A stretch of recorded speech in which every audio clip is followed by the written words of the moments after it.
બધા વચનો વાંચીએ એમાંથી સ્વાર્થના 24 અધ્યાય 1 થી 14 કલમ. અને જો આપણે કોઈ બાઇબલ ખોલ્યું હોય તો આપણે ઉભા થઈએ અને આપણે બાઇબલ પૂછ્યા કરીએ અને આપણો કરાર ગંભીરતાથી તાજો કરતા બોલીએ. બોલ યહોવા, કેમ કે તારો સેવક સાંભળવા માટે અને પહાડવા માટે તૈયાર છે. આમેન. અને ઈસુ મંદિરમાંથી નીકળીને માર્ગે ચાલતા હતા ત્યારે તેમના શિષ્યો ઈસુને મંદિરના બાંધકામો બતાવવાને તેમની પાસે આવ્યા. ત્યારે ઈસુએ તેઓને કહ્યું, શું તમે એ બધા નથી જોતા? હું તમને ખરેખર કહું છું કે પાણી નહીં નખાય એક પથ્થર બીજા ઉપર અહીં રહેવા દેવાશે નહીં. પછી જૈતુનના પ્રાણ પર ઈસુ બેઠા હતા. તેવામાં તેમના શિષ્યોએ એકાંતમાં ઈસુની પાસે આવીને કહ્યું, એ બધું ક્યારે થશે અને તમારા આવવાની તથા જગતના અંતની શી નિશાની થશે તે અમને કહો. ઈસુએ તેઓને કહ્યું, સાવધાન રહો કે તમને કોઈ ભૂલાવે નહીં, કેમ કે હું તો ખ્રિસ્ત છું એમ કહેતા ઘણા મારા નામે આવશે અને તેઓ ઘણાને બોલાવશે અને લડાઈઓ તથા લડાઈઓની અફવા તમારા સાંભળવામાં આવશે. પણ જોજો, ગભરાતા ના, કેમ કે એ બધું થવાની અગત્ય છે, એટલેથી અંત નહીં આવે. કેમ કે પ્રજા પ્રજાની વિરુદ્ધ તથા રાજ્ય રાજ્યની વિરુદ્ધ ઉઠશે. દુકાળો તથા મરઘીઓ તથા સ્થળે સ્થળે ધરતીકંપ થશે. પણ એ બધા તો દુઃખોનો આરંભ જ છે. ત્યારે તેઓ તમને વિપત્તિમાં નાખશે, તમને મારી નાખશે. મારા નામને લીધે સર્વ પ્રજાઓ તમારો દ્વેષ કરશે. તે સમયે ઘણા ઠોકર ખાશે અને એકબીજાને પરસ્વાધીન કરાવશે અને એકબીજા પર વેર રાખશે. જૂઠા પ્રબોધકો ઘણા ઉઠશે અને ઘણાને ભૂલાવશે. અને અન્યાય વધી જવાના કારણથી ઘણા ખરાનો પ્રેમ ઠંડો થઈ જશે. પરંતુ સુધી જે કોઈ ટકશે તે જ તાળ પામશે. સર્વ પ્રજાઓને સાક્ષીરૂપ થવા માટે રાજ્યની આ સુવાર્તા આખા જગતમાં પ્રગટ કરાશે અને ત્યારે જ અંત આવશે. આપણે બોલીએ આમેન અને બેસીએ. આમેન. Yes, thank you.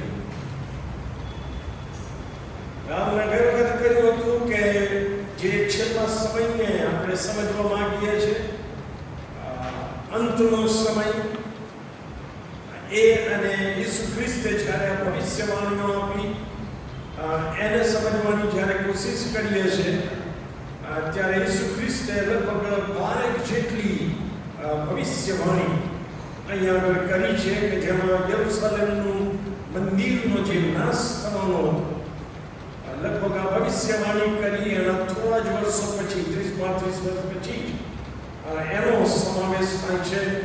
અને દૂર જે કાંઈ બનવાનું હતું ભવિષ્યમાં, જે કદાચ આજ દિન સુધી બન્યું નથી પણ એ બનવાની શરૂઆત થઈ ચૂકી છે, એ સંબંધી ઈસુ ખ્રિસ્ત આપણને સમજાવે છે.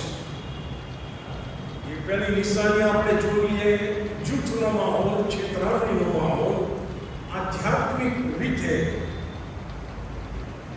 અને જૂઠા પ્રબોધકો, જૂઠા ઉપદેશકો, જૂઠા શિક્ષકો, જો જૂઠી લોભાવનારી વાતો કરશે, પરાક્રમની વાતો કરશે, એ બધું થશે. પણ સાવધ રહો, તમે છેતરાતા નહીં. એ બધી બાબતોથી આપણે શીખી ગયા કે એ બધી બાબતો એક જે ખરો જૂઠો ખ્રિસ્ત વિરોધી આવનાર છે એની તરફ આંગળી ચીંધે છે. યસ, તમને યાદ હશે કે ઈસુ ખ્રિસ્ત યોહાનની સુવાર્તાના 8મા અધ્યાયની 44મી કલમમાં શૈતાન માટે લખે છે એ પ્રથમથી મનુષ્યઘાતક છે, એ જૂઠો છે અને જૂઠાનો પાપ છે. તેથી આ બધી બાબતો જે બનશે એ શૈતાની બાબતો હશે. પણ તમે એમ દબાઈ જતા નહીં, કોઈનાથી એટલા બધા ઇમ્પ્રેસ થઈ જતા નહીં કે છેવટે તમે છેતરી જતા. યથો આધ્યાત્મિક અનુસંધાન હશે.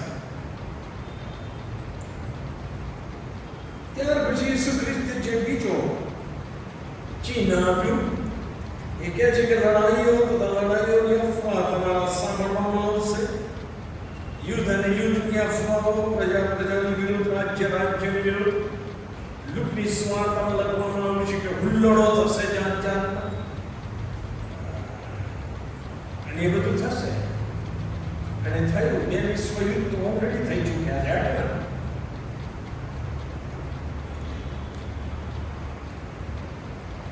એ બધું થશે, પણ તમે છેતરાતા નહીં, એનાથી ડિસ્ટર્બ થશો નહીં. કારણ કે જો તમે મત્તીની સુવાર્ત એનો 24મો અધ્યાય અને 6ઠી કલમમાં જો તો ત્યાં ઈસુ ખ્રિસ્ત એક માર્મિક વાત કહે છે અને લડાઈઓ તથા લડાઈઓની અફવા તમારા સાંભળવામાં આવશે, પણ જો ગભરાતા ના. પહેલા કહે છે છેતરાતા ના, અને પછી કહે છે કે ગભરાતા ના. કેમ કે એ બધું થવાની અગત્ય છે. એ ઈશ્વરના કેલેન્ડરમાં અને પ્લાનિંગમાં છે. આ કે ના એનો અર્થ થાય. કારણ કે ઈશ્વર એ જગતમાં જે સતાની બાબતો, પાપની બાબતો, ભ્રષ્ટતા અને ઈવિલ બાબતો, ગુનાઈ, દુષ્ટતા છે, એની સાથે ડીલ કરવાના છે. તેથી ઈશ્વર જાણે છે કે આવું બધું થશે. ઈસુ ખ્રિસ્ત કહે છે એ બધું થવાની અગત્ય છે, પણ તેટલેથી અંત આવશે નહીં. ફરીથી આ જે વિધાન ઈસુ ખ્રિસ્ત કરે છે એનો અર્થ એ થાય છે કે ઈસુ ખ્રિસ્ત એમ કહે છે કે આ લડાઈઓ તો બધી સમજ્યા જેવી છે, પણ જે ફાઇનલ લડાઈ થશે, છેલ્લી લડાઈ, જેને આર્મગેડોન પ્રતિકરણ પુસ્તકના 16મા અધ્યાયમાં, 19મા અધ્યાયમાં, 20મા અધ્યાયમાં એનો ઉલ્લેખ છે, એ તરફ આ સમય જઈ રહ્યો છે, ઇતિહાસ જઈ રહ્યો છે. તેથી ઈસુ ખ્રિસ્ત કહે છે ગભરાતા ના. એ બધું થવાની અગત્ય છે, પણ તેટલેથી અંત નહીં આવે. કારણ કે અંત એ ફાઇનલ લડાઈ પછી છે. યસ ઓર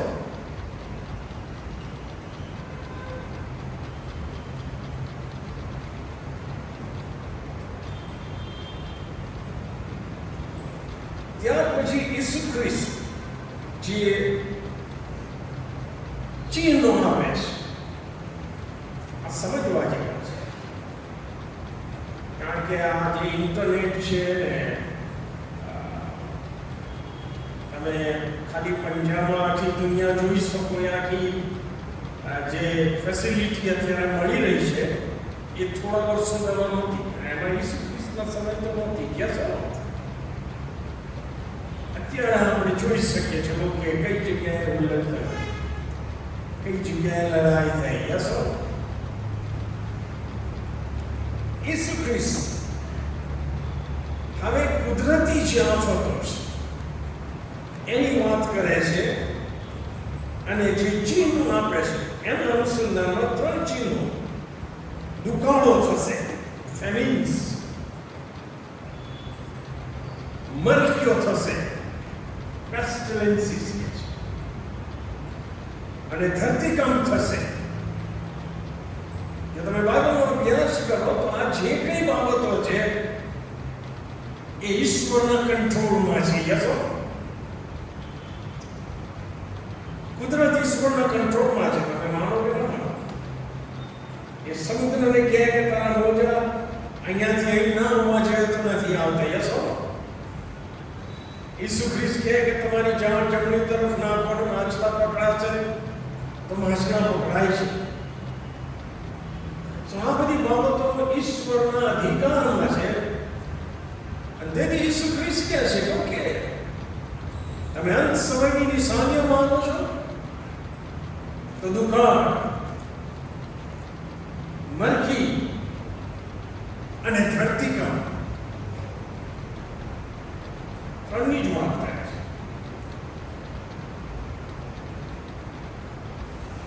હવે દુકાળની વાત કરીએ તો દુકાળ ક્યારે પડે?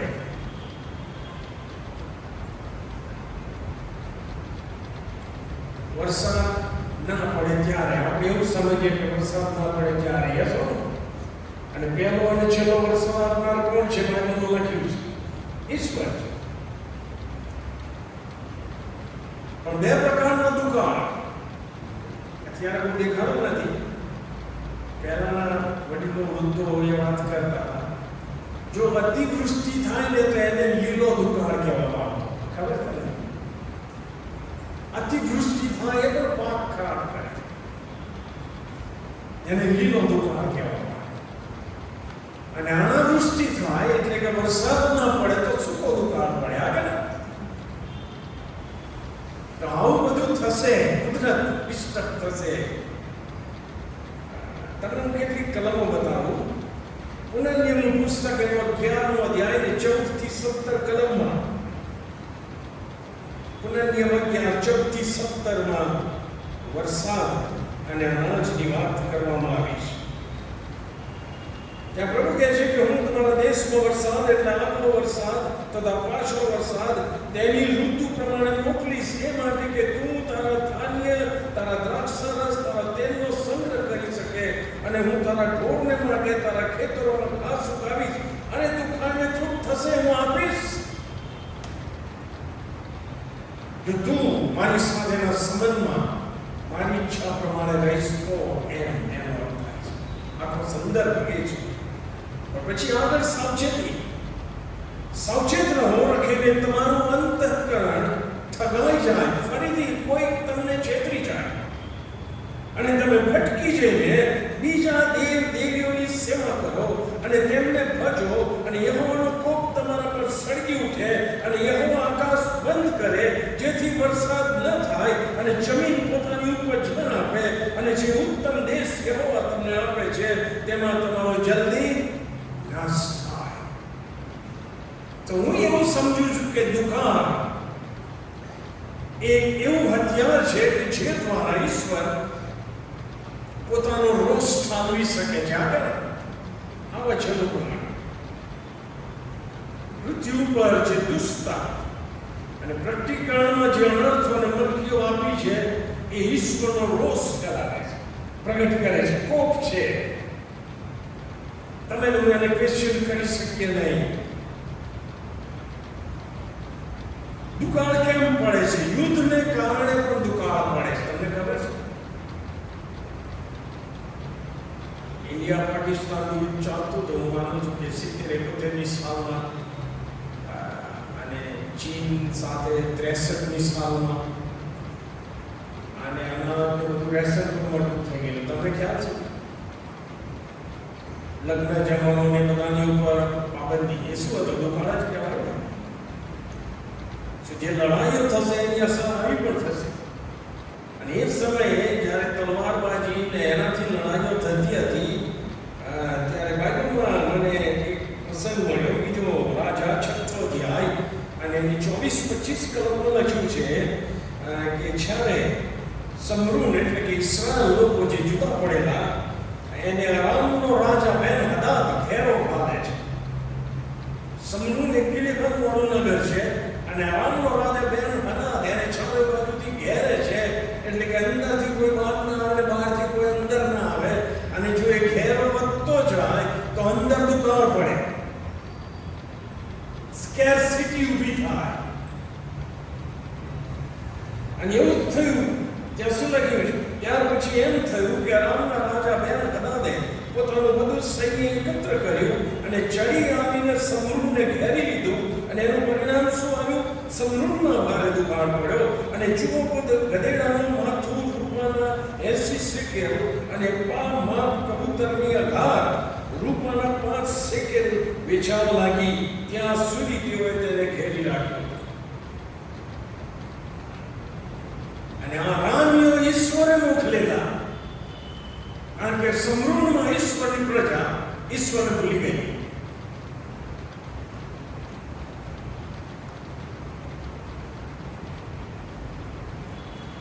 સંગ્રહખોરીને લીધે પણ અછત ઊભી થાય ને. અરે બોલો ને, અમુક સ્કેર્સિટી ઊભી થાય છે. દૂધ મળતું નથી. કોવિડમાં ખબર છે, લોકોએ ભરી લીધું વેપારીઓએ ભરી લીધો ને પછી મોટી કિંમત આપે. ઇટ્સ અ કાઇન્ડ ઓફ દુકાન. યસ ઓર નો? નીતિ વચન 11માં મને બહુ સરસ કલમો મળી. નીતિ વચન 11, 24 અને 26મી કલમમાં લખ્યું છે, એવા માણસો છે કે જેઓ વેરી નાખે છે તેમ છતાં વૃદ્ધિ કરે છે, જેઓ સંગ્રહ કરતા નથી પણ પોતાના આશીર્વાદો આપે જ છે, વહેંચે જ છે. પણ એવા પણ છે કે જેઓ ઘટે તે કરતા વધારે સંગ્રહી નાખે છે તો પણ તેઓ માત્ર કંગાલ અવસ્થામાં અનાજ સંગ્રહી રાખનારને લોક સાપ આપશે. કેમ? કારણ કે દુકાળ પાડે છે. પણ તે વેચનારના માથા પર આશીર્વાદ રહેશે. સી આ બધા બાઇબલના વાક્યો જો હું તમને સમજાવું છું. ટૂંકમાં દુકાળ જેવો માહોલ, અછત ઊભી થશે અને થશે અને એની માત્રા વધશે. પછી ગણ સુધી તમે પહોંચો તો એમાં વધારે આપણને ખ્યાલ આવશે, આપણે શીખીશું. તમારી ધીરજની કસોટી થશે એ શીખવા માટે. તો એ ત્રીજી નિશાની ઈસુ ખ્રિસ્તને આપી દુકાળ. ચોથી જે નિશાની આપી એ પેસ્ટિલેન્સિસ, જેને કહે છે મરકીઓ. મને ખ્યાલ તો હોય પણ હું એમાં ડિક્શનરી જાણી જોઈને શોધું છું કે સારો ગુજરાતી સમજ પડે એવો શબ્દ મને મળે. તો મરકીનો જે બીજો ગુજરાતી અર્થ થાય છે કે પ્રાણઘાતક ચેપી રોગ. પ્રાણઘાતક ચેપી રોગ. એના માટે તમારે પુનર્નિર્માણ પુસ્તકનો 28મો અધ્યાય વાંચવો પડે. અને ત્યાં ઈશ્વર કે હોવા હજી તો આ લોકો વચનના દેશમાં ગયા નથી. ક્યાં ગયા? એમને કહે છે કે જો તમે મારા વિધિઓ પ્રમાણે જીવશો, મારી આજ્ઞાઓ પ્રમાણે જીવશો તો તમે જીવતા રહેશો, પણ જો તમે નહીં તો તમારા ઉપર શ્રાપ આવશે. પ્રતિકાળ બધી શ્રાપની જ વાત કરે છે અને એની ચેતવણી પુનર્નિર્માણ 28માં આપણને મળે છે. કેટલીક કલમો વાંચું. પુનર્નિર્માણ 28 એની 21, 22 કલમ અને 27 અને 28મી કલમ. ત્યાં લખ્યું છે, જે દેશમાં જે અનામના દેશ પર ભૂલી જાય છે, જે દેશમાં તું તેને વતન પામવા માટે જાય છે તેમાંથી યહોવા તારો પૂરો નાશ નહીં કરે ત્યાં સુધી તે તારા પર મરકી લાવા કરશે. ક્ષય રોગથી, તાવથી, સોજાથી, ઉષ્ણતાપથી, તરવારથી, લૂથી, ફૂગથી યહોવા તને મારશે અને તારો નાશ થતા સુધી તેઓ તારી પાછળ લાગશે. મિસરના ભૂંગળાથી તથા ગાંઠિયા રોગથી તથા રક્તપિત્તથી તથા ખસથી યહોવા તને મારશે અને તેમાંથી તું સાજો થઈ શકશે નહીં. ગાંઠપણથી તથા અંધાપાથી તથા મનના ગભરાટથી યહોવા તને મારશે. યહોવા આ તો કેવળ સિમ્પલ બાબતો મેં વાંચી સાહેબ, બાઇબલમાં વાંચું. મરકીઓ આવશે, તકલીફો આવશે. મનનો ગભરાટ એટલે શું? બીપી હાઈ થઈ જાય.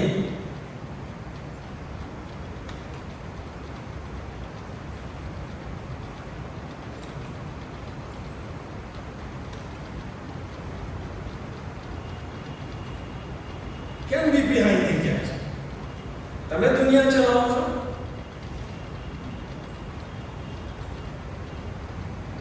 પ્રશ્નો તમે હલ કરો છો બધા. તો પછી બીપી હાઈ કેમ થઈ જાય? ના ના, એ મારા વગર અને થતું નથી એટલે બીપી હાઈ થઈ જાય. વાહ! સી આપણને બિબ્લિકલી કેવી રીતે જીવવું આવડતું નથી સાહેબ. કારણ કે હું અત્યારે રાત્રે મારી જાઉં તો દુનિયા તો કોણ રાઈટ? અરે બોલો ના. તો સાની ચિંતા કેમ બીપી નું લેવલ હાઈ થઈ જાય છે? ચિંતા શ્રાપમાં આવે છે. Let me tell you.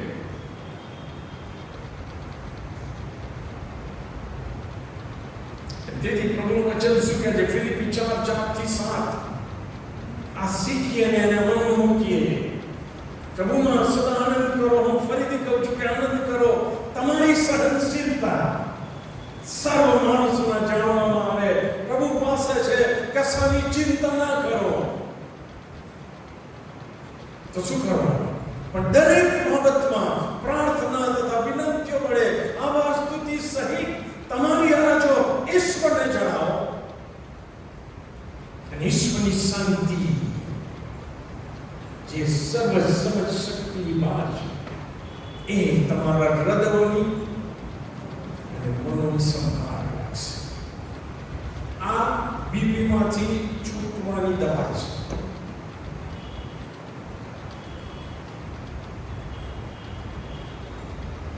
હું તો બહુ પ્રાર્થનાવાદી છું. મને પણ તું પ્રાર્થના કે રાત પ્રાર્થના કરે, પણ સવારમાં તો પછી તું ચિંતા કરે તે પેલું બધું તો વહી જાય. પ્રભુનો સેવક કહે છે કે why do you worry when you can pray? તમે પ્રાર્થના વિશ્વાસથી કરો છો તો પછી ચિંતા કેમ? એનો અર્થ એવી નથી કે બેફિકર થઈ જઈએ આપણે. No, it's not like that. We trust God. Yes, Lord. Practice that. આ બીબીની ગોળીઓ બંધ થઈ જશે સાહેબ.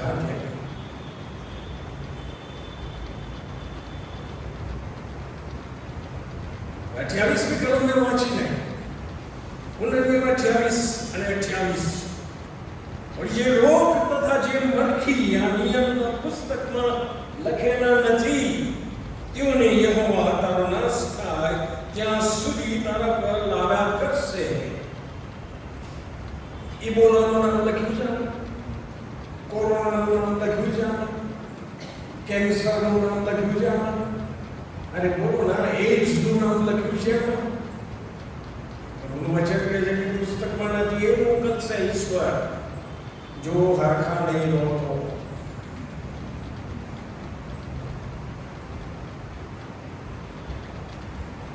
અને અત્યારે જે મેડિકલ આખી બાબતો છે એ સાહેબ જલસા કરે છે. ફાર્માસ્યુટિકલ કંપનીઝ અને મેડિકલ સ્કૂલ્સ અને ડોક્ટર્સ અને મોટા મોટા ડોક્ટર્સ, રાઈટ? ખાલી પેટમાં દુખ્યું હોય તો એવા ગભરાવશે ને કે તમે 2 લાખ રૂપિયા મૂકી ના હોય.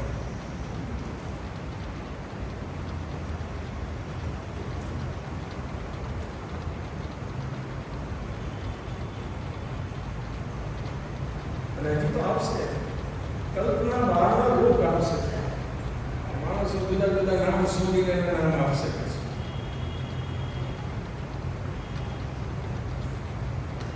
કઈ બધા ફેથ હીલર્સો પછી કામમાં નથી આવતા. આ કહે ત્યાં કેવળ પ્રભુના વચનને આધીનતા છે. એનો અર્થ એ પણ નથી કે તમામ માંદગી એ મારા પાપના લીધે આવે છે. Let me clarify that. એ જુવાન દીકરો અંધ શિક્ષકે પૂછ્યું કે કોના લીધે? એના બાપના લીધે, એના મા બાપના બાપના લીધે.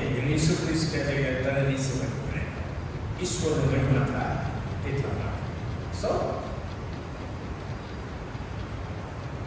પણ આપણને પોતાને ખબર છે કે who stands where. Yes or no?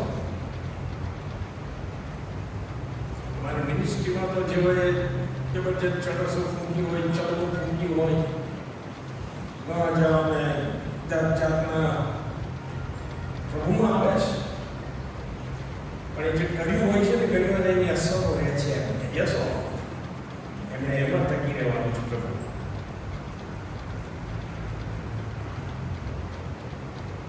આપણે જે જુવાન દીકરા સાથે મારા વાત છે, ઘણા વખતથી કાઉન્સેલિંગ કરું છું.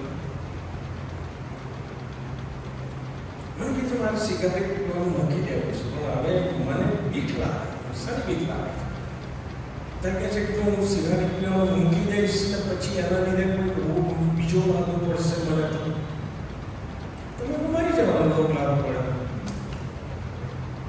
હવે તું જીવવાનો તો છે નહીં, અનંત કાળ સુધી મોત તો આવવાનો છે. તું સિગરેટ છોડીશ કે નહીં છોડે તો અહીંયા છો.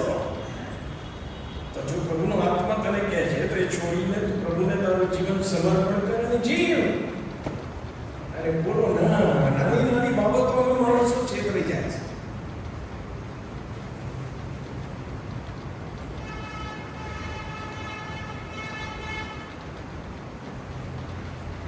પાંચમું જે ચિહ્ન આપે છે ઈસુ ખ્રિસ્તીએ ધરતીકંપ. 2001 ધરતીકંપ આપણને યાદ છે. આગળ એ વખતે હું એક મીટિંગ ચલાવતો હતો અને સોમવારની મીટિંગ પછી અમે 3-4 મિત્રો મારી જીપ લઈને અમે જે એપી સેન્ટર છે 24 કલાક ડ્રાઈવ કરેલું ત્યાં ગયા. 2001ની વાત કરું છું. અને જે તારાજી જોઈ ભયંકર ધરતીકંપ એવા માનવ સર્જિત હોય છે. તમને ઇન્ટરેસ્ટ હોય ને તો આ બધું તમે ગૂગલમાં જોજો, તમને વધારે માહિતી મળશે. ધરતીકંપ કેમ વાપરે છે, કેમ વાપરે છે. માણસો ધરતીમાંથી બધું ખનીજ ને ખાણ દ્વારા બધું ખેંચી લે છે અને જે પ્રવાહ થાય છે એના લીધે પ્રેશર અથવા અમુક ફેક્ટરીઝમાં ઇન્સર્ટ કરે છે કેમિકલ્સ. વધવાનું ખૂબ વધવાનું. મારી પાસે ઘણી બધી કલમો છે. દાખલા તરીકે યશાયા 13માં ઈશ્વર કહે છે, હું જગતને તેની દુષ્ટતાને લીધે તથા દુષ્ટોને તેઓના અપરાધના લીધે જોઈ લઈશ. અને એના માટે હું આકાશોને હલાવીશ અને પૃથ્વીને ડગાવીશ.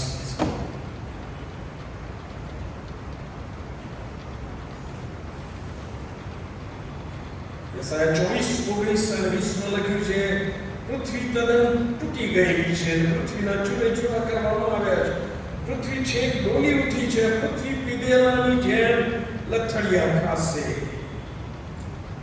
અને ઝૂંપડીની જેમ આમ તેમ હાલી જશે. યાદ છે 2001 જ્યારે ધરતીકંપ આવ્યો અમે સેક્ટર 23માં અમારા ઘરમાં રહેતા હતા અને બધા બહાર નીકળી ગયા રોડ પર અને ઘર હતું. મારી જીપ બહાર પડી અને નીચેથી જાણે કશું પસાર થતું હોય એની ભયંકર બેચેની. એક્ઝેક્ટલી એવું લખ્યું. I will do that. ઈશ્વર કહે છે. તમે જો ગણનાનું પુસ્તક વાંચો એનો 16મો અધ્યાય અને 31-32 કલમમાં મૂસા અને હારૂન જે આગેવાની આપીને ઇસ્રાએલ લોકોને અરણ્યમાંથી વચનના દેશ તરફ લઈ જઈ રહ્યા હતા, અત્યારે પાવર સ્ટ્રગલ ઊભી થઈ.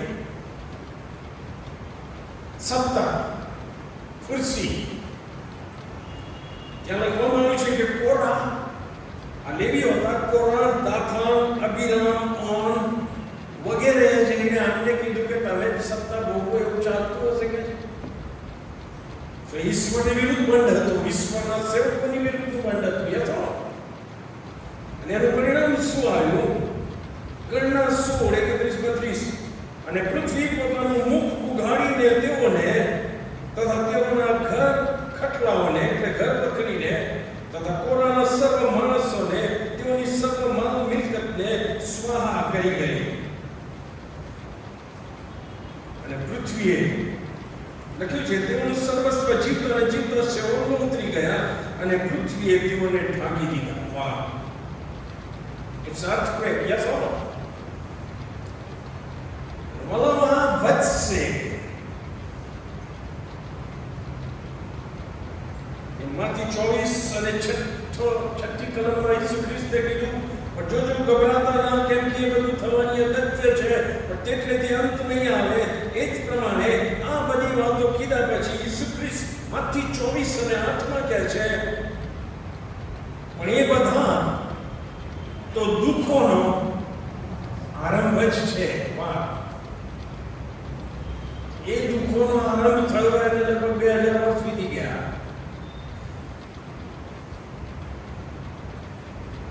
But all this things are merely the beginning of birth pangs. The original Greek શબ્દ છે દુઃખો માટે, દુઃખોનો આરંભ. જે ઓરિજિનલ અર્થ છે એ કેવળ પ્રસૂતાની વેદનાની શરૂઆત છે કે જે માણસોને ખબર નહીં પડે, જે બહેનો માં છે એમને ખબર પડશે. યસ ઓર નો?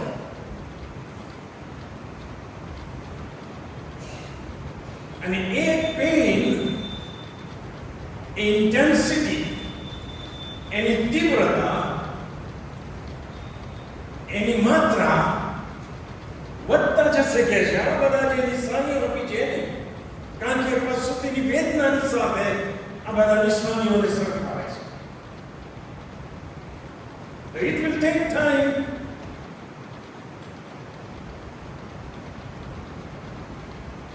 જ્યાં સુધી ડિલિવરી પ્રોસેસ પૂરી ના થાય ત્યાં સુધી એ પેન વધતું જાય છે. યસ ઓર નો? તો ઈસુ ખ્રિસ્તે આ શીખવ્યું છે સાહેબ. જ્યાં સુધી આપણી પાસે સમય છે એ બાબતો ઈસુ ખ્રિસ્તે કીધું એનું પૂરું વર્ણન અને પ્રેક્ટિકલના પુસ્તકના 6મા અધ્યાયમાં, 8મા અધ્યાયમાં, 13મા અધ્યાયમાં, 9મા અધ્યાયમાં અને 16મા અધ્યાયમાં મળશે. મરણનું દૂત પાણી લોહી જેવું થઈ જશે વગેરે વગેરે વિચારતા. જેથી આ બધું શીખવું, સમજવું જરૂરી છે.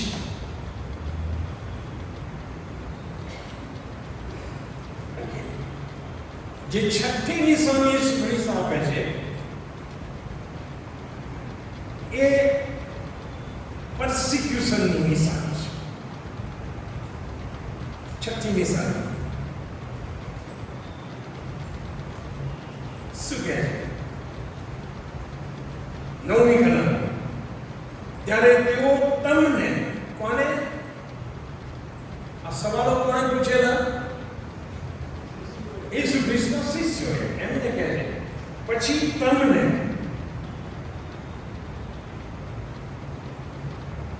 વિપત્તિમાં નાખશે, તમને મારી નાખશે, તમારા નામને લીધે સર્વ પ્રજાઓ તમારો દ્વેષ કરશે. પરસિક્યુશન, સતાવણી.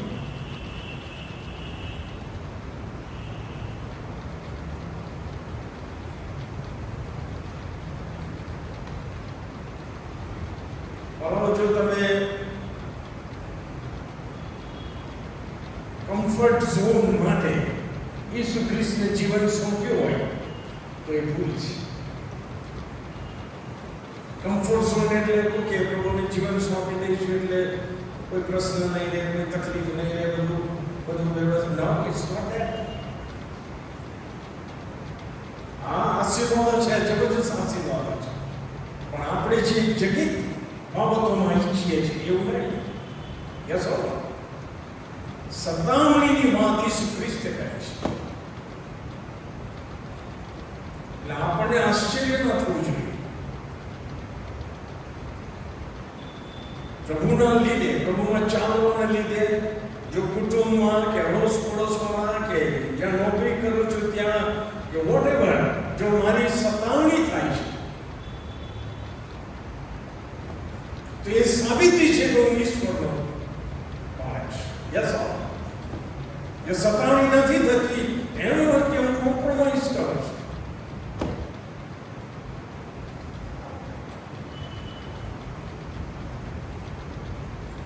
ઈસુ ખ્રિસ્તે તો અવસ્થા ઉપર ગયા પહેલા આ પ્રમાણે આ શિષ્યોને કહ્યું હતું.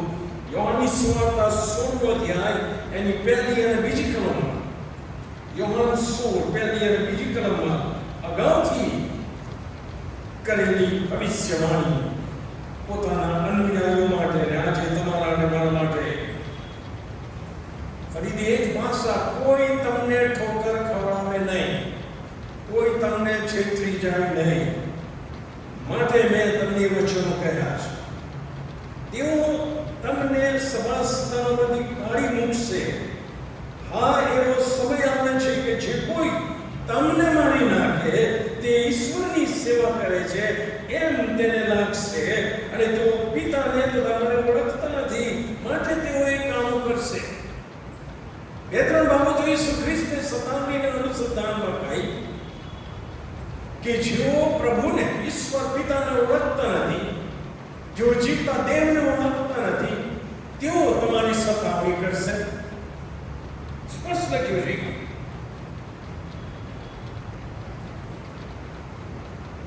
અને એટલું જ નહીં, એ લોકો તમારી સતાવણી કરીને એવો આત્મસંતોષ અનુભવશે કે અમે અમારા ઈશ્વરની સેવા કરીએ છીએ. યસ ઓર નો?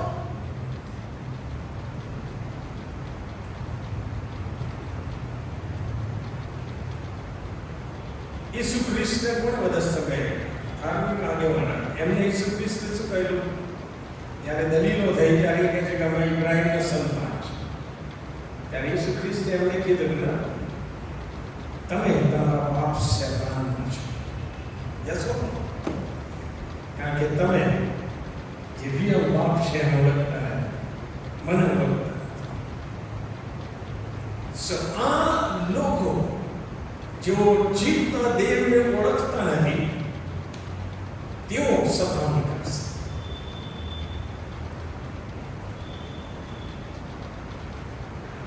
અને સંત પાઉલ યાદ આવે છે, કારણ કે થોડા વર્ષો પછી પ્રભુ ઈસુ ખ્રિસ્તના પુનરુત્થાન સ્વર્ગારોહણ થોડા વખત પછી સાઉલ જે યહૂદી ધાર્મિક ધર્મચુસ્ત કટ્ટરપંથી ઇબ્રાહિમ, ઇસ્હાક અને યાકૂબના ઈશ્વરમાં માનનારે કોની સતાવણી શરૂ કરી?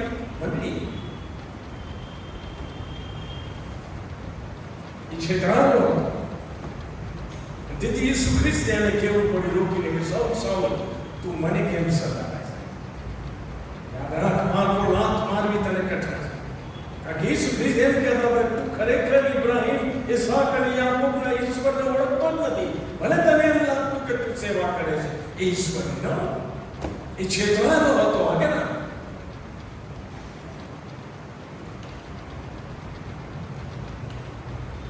એમાં જે ઘણા બધા સેવા કરતા કરતા છેતરાયેલા છે. અમે આ કરીએ છીએ એટલે ફેર થઈ જશે.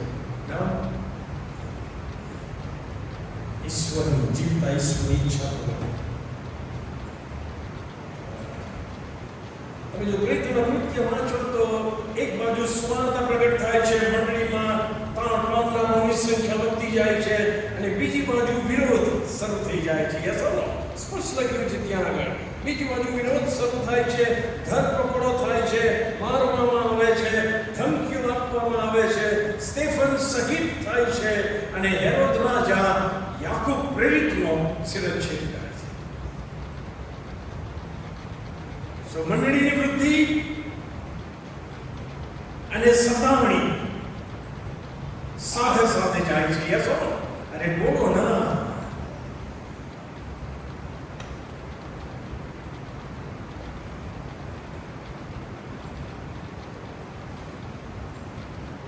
ટ્રેડિશન કહે છે કે ઈસુ ખ્રિસ્તના 12 પ્રેરિતોમાંથી 10 પ્રેરિતો બહુ બુરી રીતે એમને મારી નાખવામાં આવ્યા. સહી થાય.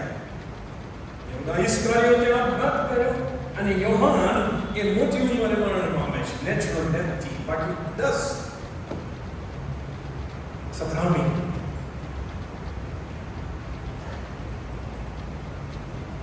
હિબ્રુ 12 એની 35મી કલમથી આગળ વાંચો તો ત્યાં વિશ્વાસના શૂરવીરોનું લિસ્ટ છે.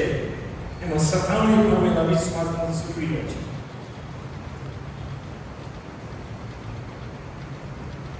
નવા કરારમાં સૌથી વધારે સતાવણી સહન કરનારે સંત પાઉલ છે. આપણે જાણીએ સતાવણી સહન કરીને પણ એને પ્રગટ સ્થાપી. છેવટે સુવાર્તાના લીધે શહીદ થાય છે.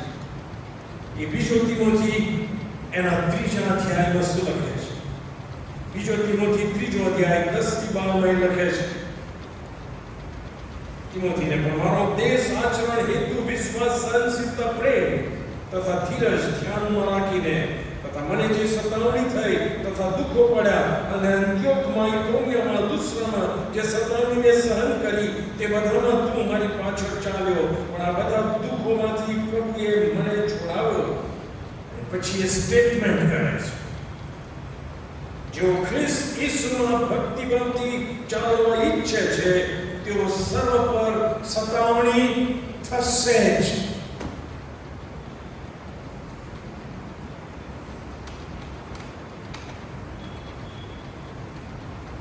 આ બધી નિશાનીઓ છે. સતાવણી થાય તો આપણને આશ્ચર્ય થાય કે કઈ આવું થયું, અને ઈશ્વરને આશ્ચર્ય થતું નથી, કારણ કે જે ચિહ્નો આવ્યા છે એનો ભાગ છે યસો. સમય પૂરો થયો ને હું બંધ કરું છું, પણ પ્રભુની ઈચ્છા છે તો આપણે આ પ્રસંગમાં એમાં આગળ વધીશું. માનું છું કે બહુ ગંભીર વાતો આપણે શીખી રહ્યા છીએ. અહીંયા આપણને પ્રભુને મળવા માટે તૈયાર રહેવાની પ્રેરણા આપે છે. આ બાઇબલ સ્ટડી રેકોર્ડ થાય છે અને પછી હું આવતા સોમવારે વોટ્સએપ ગ્રુપમાં મૂકું છું. તમારી ઈચ્છા છે કે વોટ્સએપ ગ્રુપમાં તમે સામેલ થાઓ અને અંતિમ સુધી તમે આ જે ગ્રુપ છે એમાં નથી તો તમારો વોટ્સએપ નંબર તમે એ દીકરી બેઠી છે અને આપી શકો છો. અને હું એને આ ગ્રુપમાં એડ કરીશ કે જેથી તમને મોર્નિંગ ડિવોશન્સ 2-3 મિનિટના ગીતો અને બાઇબલ સ્ટડી જાણવા મળશે. પ્રાર્થના કરી ધન્યવાદ પ્રભુ, તમારા વચનો અમારી સાથે વ્યવહાર કરી જાય છે, અમને પડકારે છે, મોટા ભાગ છે. વચનો અમે યાદ રાખીએ, મનન કરીએ, જીવંત પાસતા રહીએ, તમારી ઈચ્છા પ્રમાણે જીવતા રહીએ એવી કૃપા માંગતા અને તમારી આવશ્યકતા કરીએ છીએ. પ્રાર્થના ઈસુ ખ્રિસ્ત